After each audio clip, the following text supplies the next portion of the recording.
So my endless battles with these just unscrupulous, amoral health insurance companies continues. As you recall, or I hope you recall, a couple of weeks ago I made a post about one of my patients who I've been treating for vitiligo with laser. He was covered by Fidelis Care. We verified his benefits before we started treatment. We made sure he didn't require any prior authorizations, etc. We got the green light from a representative at Fidelis Care that we're good to go. We treated this patient for nearly 2 years. And after essentially 2 years of treatment, or a year and 3/4 of treatment, with my patient essentially cured, Fidelis denied one of our claims and said, prior authorization is required. We appealed it and said, he hasn't required prior authorization for nearly 2 years, but we'll send you the notes, etc.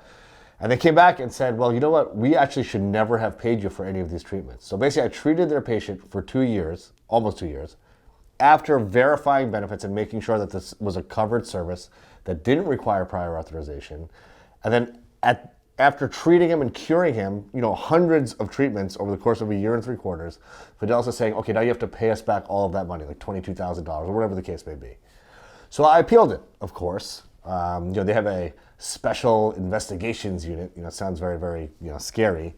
The representative's name is Lena Zay. She's the one who's running this overpayment inquiry. So I appealed it, and I got my answer from them yesterday, and they basically said that, yes, we listened to the phone call when you called on July 29th, 2019 with our representative, Rich, and he gave you wrong information. So based on that information we got from this representative, we proceeded with treatment. We were paid for every treatment for nearly a year and 3/4, which basically is like tacit approval that we were operating above board. We did nothing wrong. We verified benefits. The patient didn't require prior authorization. We were submitting claims and they were getting processed and we were getting paid without any issue. But all of a sudden they're changing their tune after the patient has been cured, after a year and 3/4 of treatment. We had someone in the office 3 days a week during the height of the pandemic treating this patient, and now they want to get all of their payments back. I mean, it is just deplorable.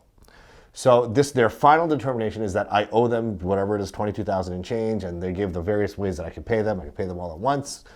I could see their patients for free until I've treated $22,000 worth of patient care, or I could pay them $2,000 a month. Well, you know what?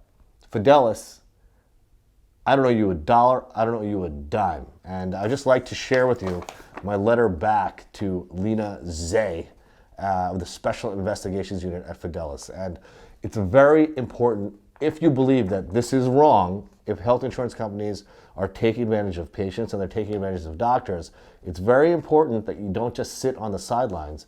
You have to stand up, you have to be vocal, and you have to let these insurers know that what they're doing is immoral, it's unscrupulous, it's illegal, it's deplorable, it's shameful, it's just horrible, horrible behavior. So, anyways, here's my letter to Mrs. J. I'm gonna not mention my patient's name, obviously, for HIPAA.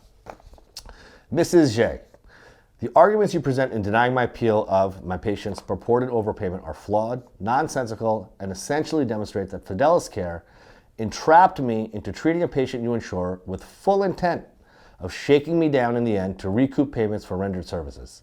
It's egregious, shameful, illegal, and highlights perfectly the shady practices of private health insurers like your employer. You confirmed after reviewing the call recording my office had with your representative, Rich, on July 29th, 2019, that he provided us with incorrect information, but then went on to say in an infirm defense attempt that this call occurred in July of 2019. The earliest claim identified for this overpayment was date of service May 27th, 2020. In other words, 10 months after we got approval. Fidelis reviewed each claim line and confirmed that no prior authorization was requested for CPT 96920 in 2020 or 2021. Yeah, no shit, because I got approval in 2019. Not only does this statement make no sense, it further incriminates you and your unscrupulous employer. Based on the information provided to us by Rich in July of 2019, namely that laser treatment for vitiligo was a covered procedure and that no prior authorization was required, we commenced treatment.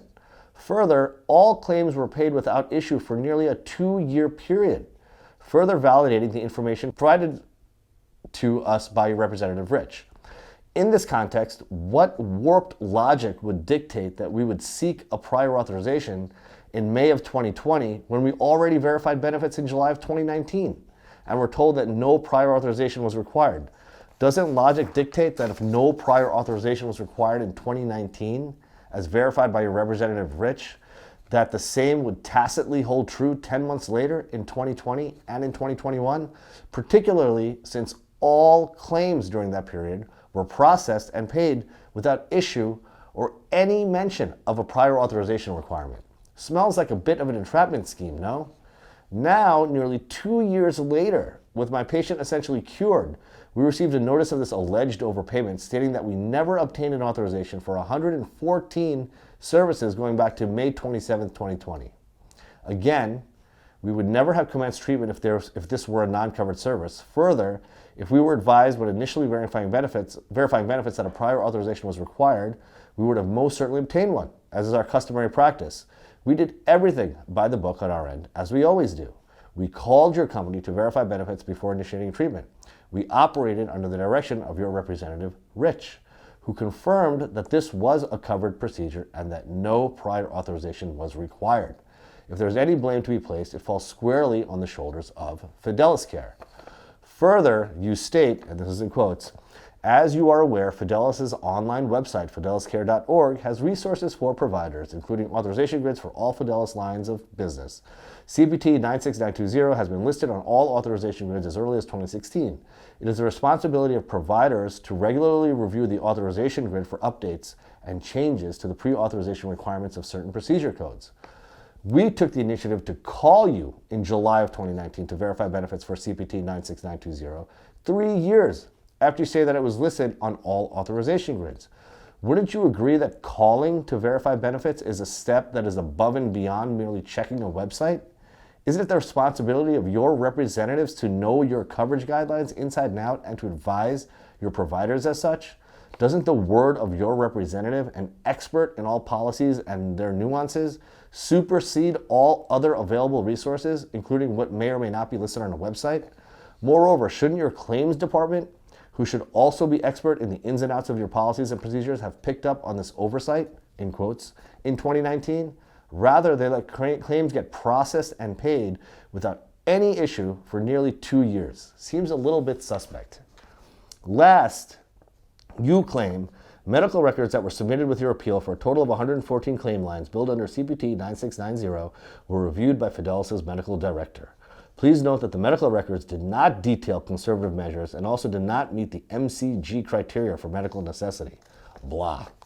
Again, we verified benefits with your representative, Rich, before initiating therapy in 2019. At that time, it was noted that we were seeking eczema laser treatment, CPT 96920, for our patient with vitiligo who failed numerous other therapies. Your representative, Rich, gave us the green light to proceed with therapy in 2019, and we did. By May of 2020, we were simply continuing with the treatment course already approved by your representative 10 months earlier.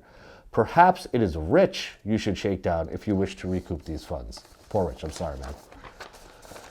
Rather than the doctor who played by the book and treated your patient, who is now nearly fully cured, after he obtained the blessing of your employer. As an individual who is very active on social media with verified accounts on multiple platforms and well over 1 million collective followers, you can be assured I will bring my full venom and leverage any influence I have to expose the nefarious practices of Fidelis Care on social media and elsewhere. Patients and their doctors have had enough. Please escalate this matter to someone who can follow the clear, linear logic presented herein, namely, 1, we called your company to confirm that my patient had benefits to cover the procedure in question before initiating therapy. 2, your representative both confirmed my patient was covered for treatment and that no prior authorization was required before initiating therapy. 3, you processed and paid for claims without issue for nearly 2 years, providing further tacit approval that treatments were covered without any need for prior authorization. And 4, you entrapped me to treat my patient for nearly 2 years and are now shaking me down to recoup payments for the 100+ treatments I administered that cured him. It's criminal. I don't owe you a dollar. Fidelis Care's practices are reprehensible. Karma will one day put you or your loved ones on the receiving end of these deplorable tactics, I assure you. I don't know how any of you can sleep at night. A disgusted Mudgil, MD. I've had it.